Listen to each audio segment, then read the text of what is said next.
नमस्कार दोस्तों आकांक्षा दुबे का पोस्टमार्टम रिपोर्ट आ चुका है जिसे आप खुद से भी पढ़ सकते हैं। इस पोस्टमार्टम रिपोर्ट में ऐसे चौंकाने वाला सबूत निकल के आया है जिससे सुनने के बाद आप चौंक जाएंगे। पूरी डिटेल से बताऊंगा, लेकिन सबसे पहले आप यह देखिए कि आकांक्षा दुबे की मां ने क्या कुछ बताया है।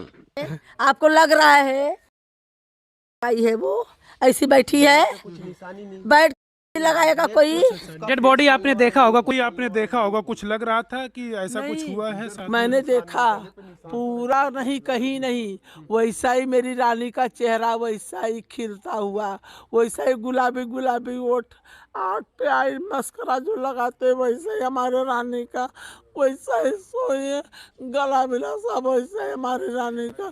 कहीं कुछ हमारे रानी को नहीं था, कहीं हमारे रानी को कुछ नहीं था, खाली मुंह से खून हमारे रानी को निकला था। हमारी रानी ऐसे गुड़वी की जैसी ऐसी पड़ी थी। तो सुना आपने, गर्दन पर कहीं पे निशान नहीं था, सिर्फ थोड़ा सा मुंह से खून आया था। तो कहीं ना कहीं खाने में कुछ मिलाकर दिया गया होगा। ये जांच का विषय है और बिहार पुलिस इसकी जांच कर रही है।